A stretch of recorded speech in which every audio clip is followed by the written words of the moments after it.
Greetings to Bring a Trailer. My name's Tyson. Thank you for taking a peek at my auction.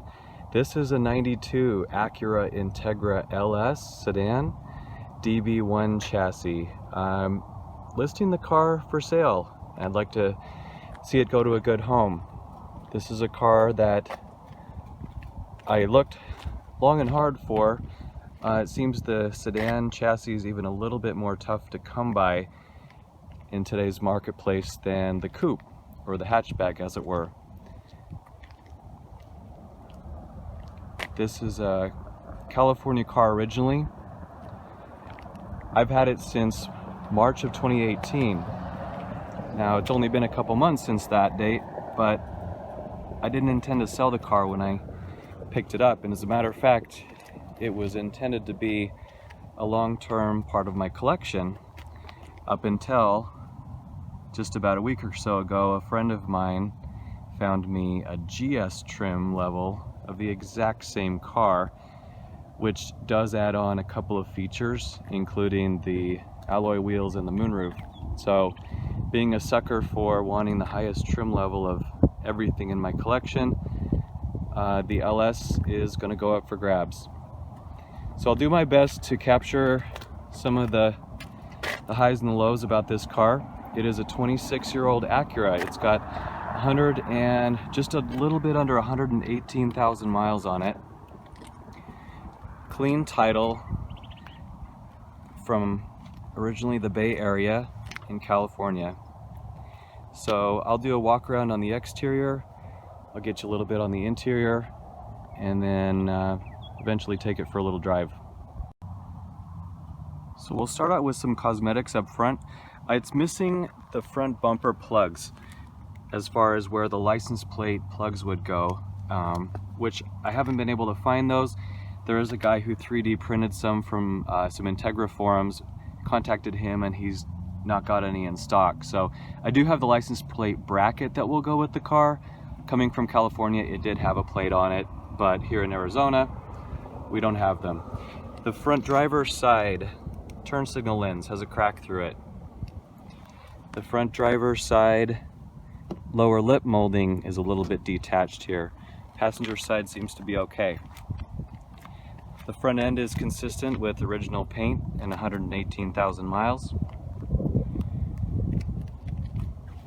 The tires are really good despite the fact that they are old. I do want to let you know they have a 2003 date on them. So I drove the car about 800 miles home from California, had zero issues. The tires ride and drive just fine, but FYI, it is summertime in the desert and you're driving on old tires. This does have the 14-inch wheel covers that have a few scuffs here and there. My long-term plan for this car was going to be to put the alloy wheels on it, and I did find one place that has those in stock refinished. Here's the passenger side of the car. The black moldings have a few little divots in them, but the body, as you can see, is pretty darn nice. Again, this is a completely rust-free California car.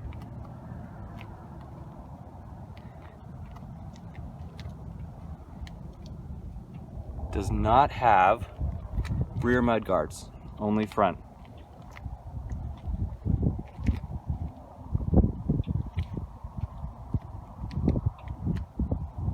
Rear of the car, the only thing I want to mention is, if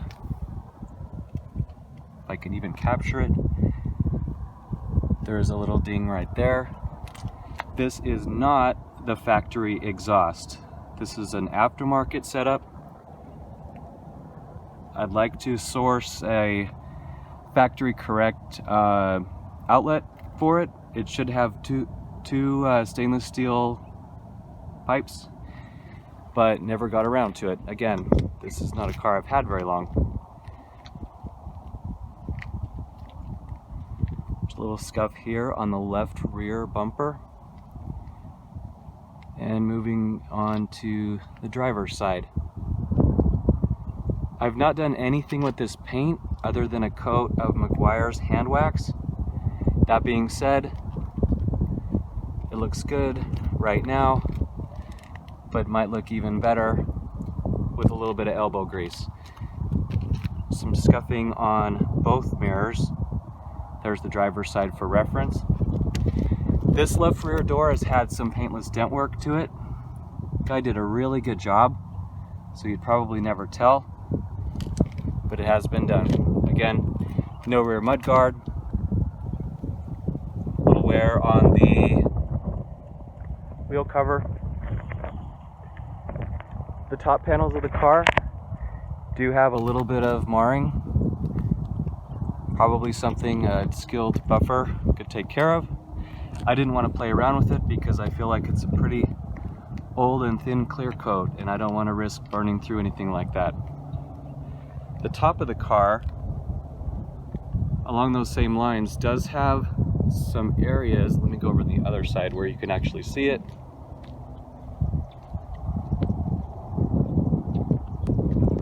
This is an area of paint where the clear has started to fail. It's happening up here toward the front. There's also an area here in the back where it's doing the same thing.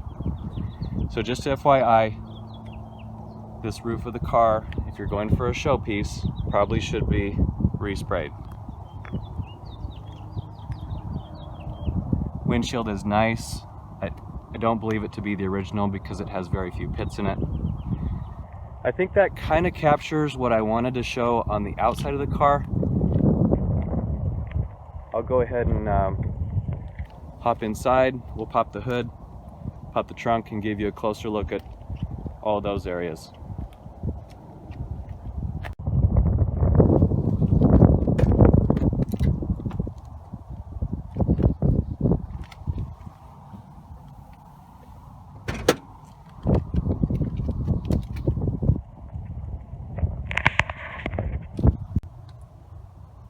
Here's a look at under the hood of the 92 Integra. This is a 1.8 liter, 140 horsepower inline 4-cylinder. Absolutely, positively bone stock.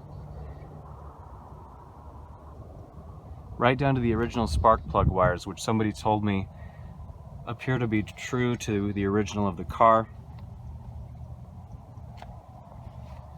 This vehicle, as I mentioned earlier, I drove it 800 miles home, had zero issues, aside from some electrical things that were resolved with a new fuse panel.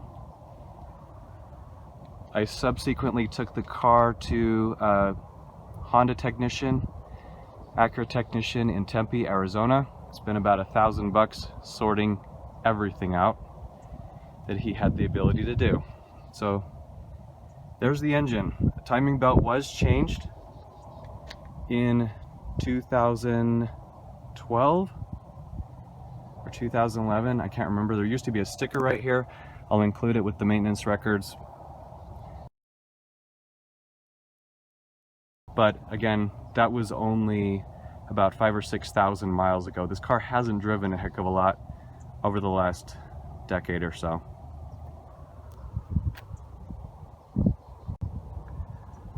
We'll move around to the back. Nothing much to see here in the trunk other than a very clean and tidy trunk bay.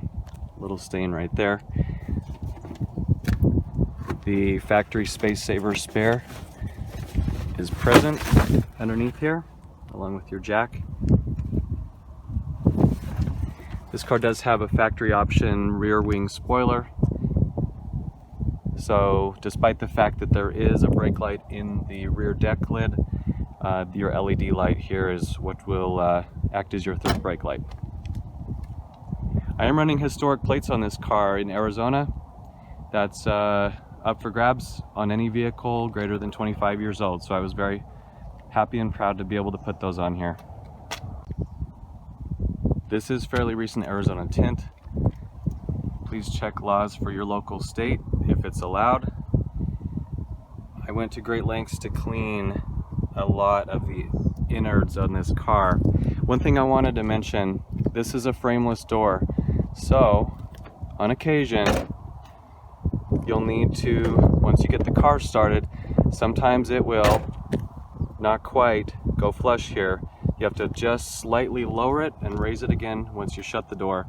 Obviously it's working fine right now, but that is something to be expected with a car that has frameless windows. There is a do-it-yourself trick tip sheet that I found on the GS Integra forums that I can find in print if anybody wants to know how to adjust these windows again so that they seal just perfectly in there.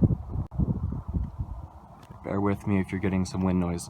All right, here we have those famous automatic seat belts those early 90s Hondas were known for. There is a mandatory lap belt that you have to click, otherwise it will have a red light on the dash asking you to please fasten it. So I'm going to show you each of the door panels here as we work our way to the interior. Don't exactly know what this is. It's probably just the grain of the fabric, a little bit lighter than the rest of the door.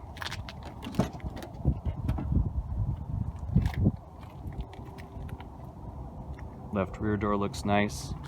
This in here is chewed up, and when I mean chewed up, I mean probably somebody had a pet in here. That is a rear ashtray.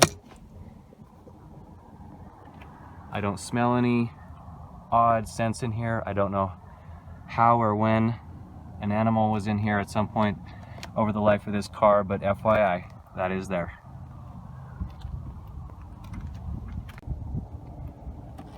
Next door here, this is the one that has some noteworthy damage. Again, maybe from whatever animal was crawling around back here at whatever point.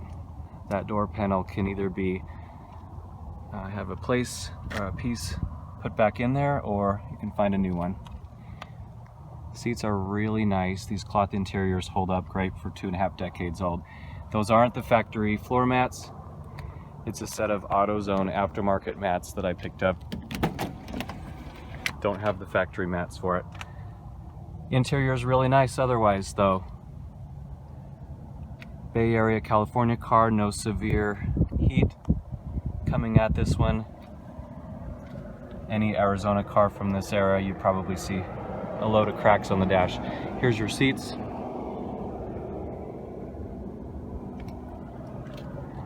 Again, very clean interior throughout the door jambs.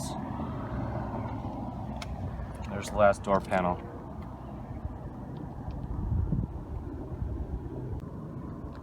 With that, I'll go ahead and fire it up, and actually waiting for my roommate to get here to help me with a few pictures.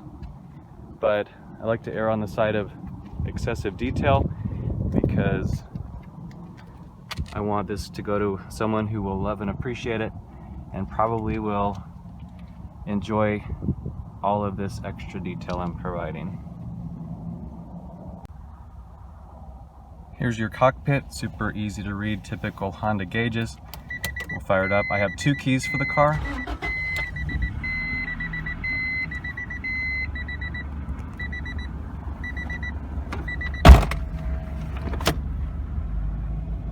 So this is where your temperature gauge sits at all times. Haven't reset the trip meter.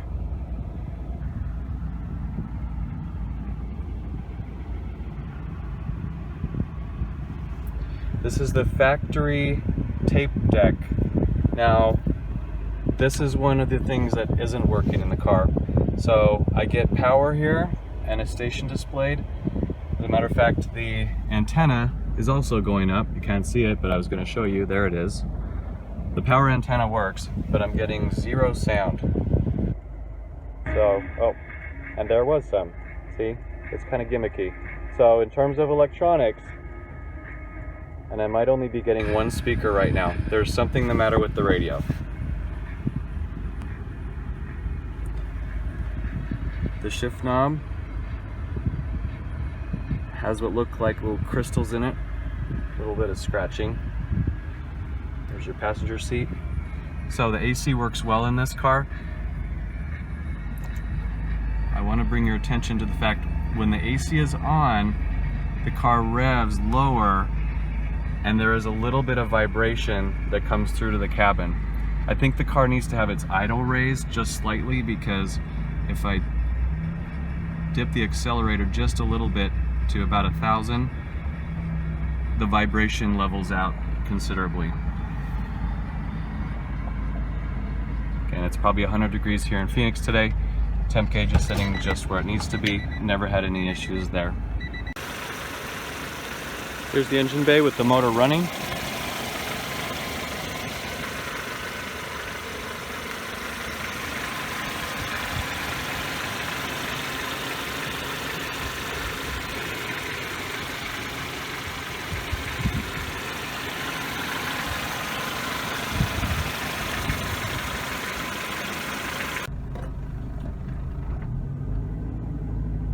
Show you as carefully and easily as I can kind of how the car performs in a driving situation.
Very smooth and quiet, no dash lights at all.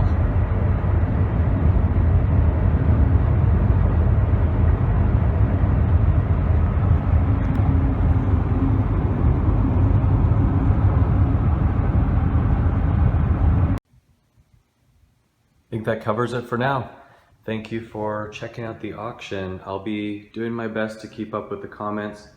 If you have any specific questions for areas that you want to see or know about, I'll do my absolute best to respond to them. It's a pretty cool Integra.